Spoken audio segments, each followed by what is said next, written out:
Ukeli weMakhiwa TV ake sikubingelele ngephi naphi kufinyela khona zonke izinhlelo esuke siyithatha bukhoma. Elami igama ngoPhumlani ngwakamathe. Uhambo lethu namhlanje lusithathe laze lasibeka la ngaphansi kobukhosi bakwaXulu. Njengamanje ke asizukuchitha nje isikhathi eduze kwami ngiphethe inkosi yesizwe yona ezothi isibingelele ngalesikhathi bese sichazela malungana nenhloso ncangi. Iqembu bukhona namhlanje esingawubiza ngembizo. Ngicela ukubingelela inkosi yesizwe. Siyathobeka kakhulu. Yebo, ngicela nje inkosi isichazele ngenhloso ncangi yanamhlanje. Inhloso yomhlangano wanamuhla ubukade umenye umndeni. Bengithunywe umndeni.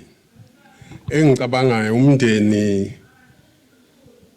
ukuze ubize lembizo ulandelwa ukuhlaselwa kwabo. Ngokuthi uNdunankulu wabe seyangicela ke ukuthi ngibize isizwe. Kuyile inhloso.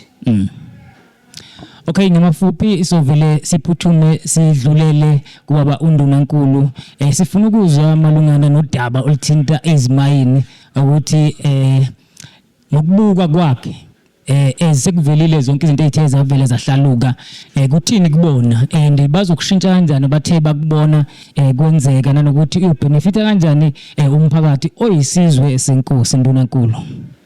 Ngicela ubingelele bese uhlala pheke udaba.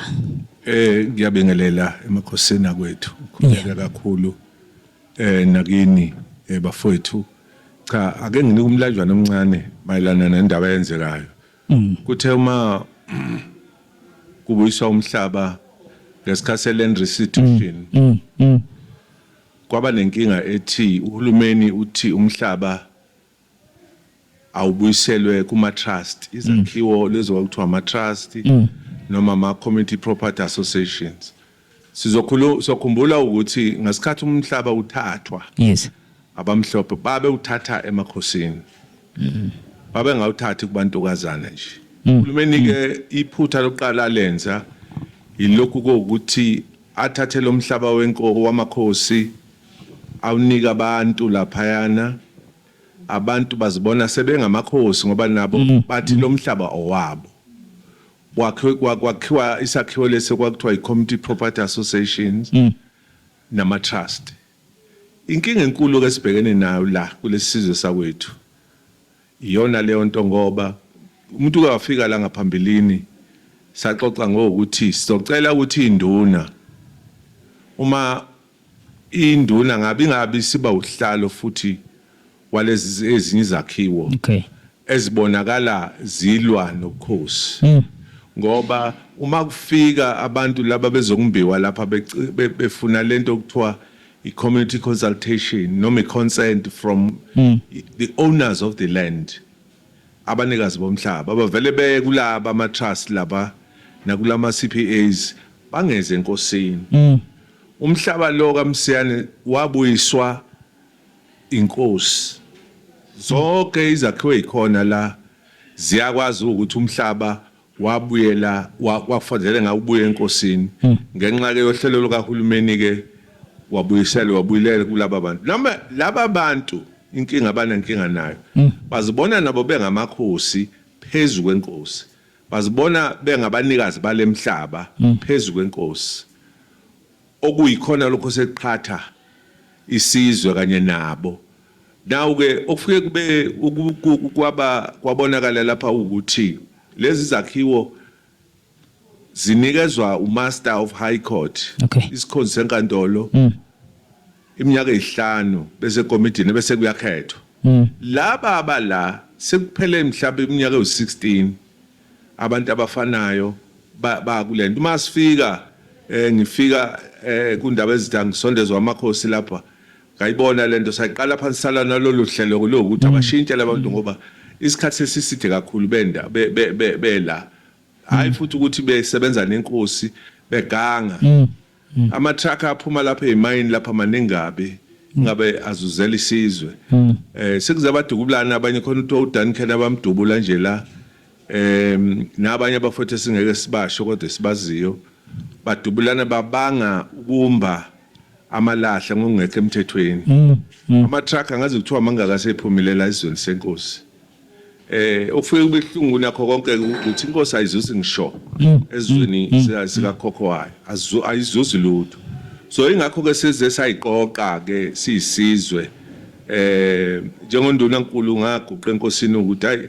ake kube khona into eyenziwayo ukuthi ke kuzuze umndeni nomphakathi ngqo lo ophethwe inkosi umuntu ke ngeke ke ayiphathele ezikinyoni uma isazalela ngoba isiZulu sithi yayibaleke iphuphe kabe ebusuku lapho ibaleke iphuphisha so ngakho ngasikwazi ke nathi ukuthi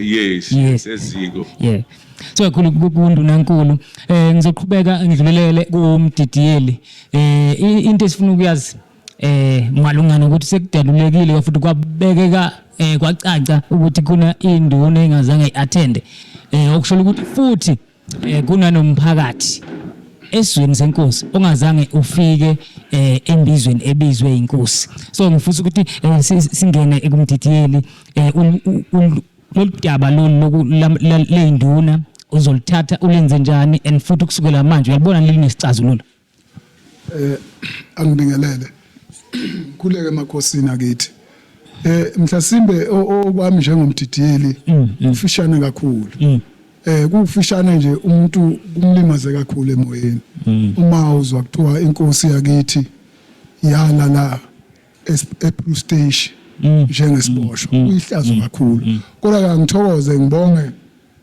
enkosini yakithi ekhona njengamanje ukuzo lekelela umnawa wakhe esimena abhekene naso ngibonga naunduna nkulu ukusukumela phezulu ukuba inkosi yakithi ayenze ingalala ePlus Station okuyihlazo elikhulu phakathi kwesizwe ufishanisa ke inkulumo ebekhona kulembizo ebesicelile enkosini ukuba isiqoqele abantu bayo namhlanje okuhlalukile nje kuvele kwacaca bha ukuthi inkosi iyodwa inazi induna kuye kwangiphoqa ke njengomdidiyeli ukuthi ngikhuleke enkosini ukuthi ipena ilibeke phansi ngoba ibhuku ngihamba nalo ngifisa ukusho umsakazi ukuthi okwenza ukuthi ngihambe nebhuku ingenxa yestatement esikhishwe unduna nkulu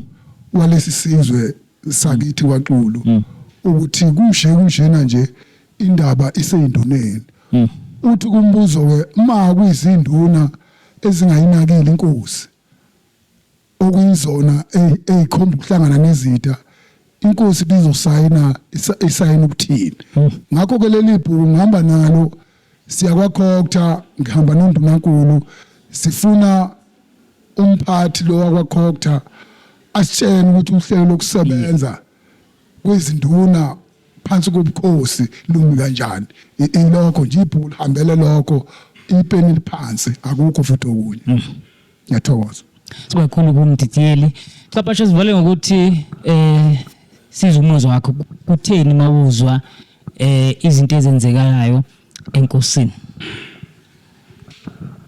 angibonge umsakazi ngibingelela ababukeli balolu hlelo lwangalesi sikhathi ngikhuleka enkosini yakithi xaphashe omkhulu unduna nkulu umdidiyeli nabo bonke ke nje abakhona cha cishe embuzweni wakho ingakho sila ingakho ngisuka enkandla ngila ingakho unduna nkulela ingakho umdidiyelela ingakho ubona abantu abaningi kangaka eminyango bonke laba bantu abasemnyango bawumphumela wesehlo esehla la esabe sesithatha isinqumo nonduna nkulu ukuthi xa akubiza umhlangano lapho esizozwa khona silapha nje sizolalela ukuthi yini kahlehle lefunwayo efunwa enganeni yakwethu ngoba kwenze njani ekufikeni kwethu ke la siyacosha ukuthi ayikhona ingane yakwethu ibulawa ngaphakathi ezweni sayo abantu abazi insika zayo abayiphasileyo esithola ukuthi baphakathi bayingxenye yalelo udweshu olusungulwa kule ndawo ilokho sikutholile nokho umuntu ke noma ehamba eyekhaya sinalo ke ithemba ngoba abomthetho bebekhona khona ithembiso abasinikeze zona ukuthi cha asilalele ethembeni. Umuntu ke angeke libale ngaso sonke isikhathi ukuthi akambonge undunankulu wethu ku10 nanokuba cishe umfowethu sekhona uyaphila uyaphefumula amagalelo akhe akakhona ukuthi amlande lapha ya epolice station. Cabanga nje inkosi sizothatha amaphoyisa iyolala epolice station ngoba ihlasela emzini wayo. Waseletha abaqaphi bayiqapha bayawuqapha umuzo wenkosi nanokuba ikhona inkosi ilale emzini wayo ingenxa kaNdunankulu engimbonga kakhulu ukuba khona kwakhe phakathi kwethu. Okay. Awakho ugcina nje sesivala sesizoguqa futhi siphinde sivaleke ukuthi inkosi yesizwe isishola amazwi okugcina wabhekisa esizweni. Amazwi engawabhekisa esizweni sikaMsiyane ukuthi ngabanxusa nje abantu ukuthi abehlisa imoya ngesibuka umthetho ukuthi umthetho udlala iphi indima ngoba suzwile usinikile ithemba.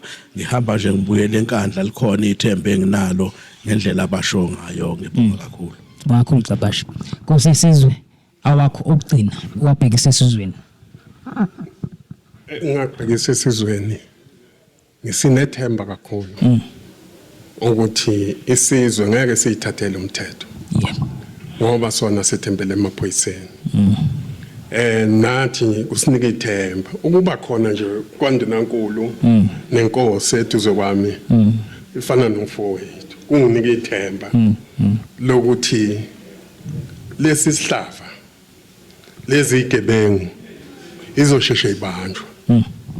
Yikho lokho sinethemba nanethemba ngilibeke kuyo uNdunankulu ukuthi isizwe kakhulu abantu abasebenzi njoba eza namathuba sibona ukuthi kunemayini afuna ukuyivula abantu bazosebenza siyacabanga ngalokho ubugebengu bese buyancipha. Siyabonga kakhulu. Sithathe intambo zibuyisele emuva kuMakhiwa TV sibonga kakhulu futhi ngane ngesikhathi sakho ukuthi sinikeze namhlanje siliya ngaphansi kobukhosi bakwaXulu. Siyabonga kakhulu.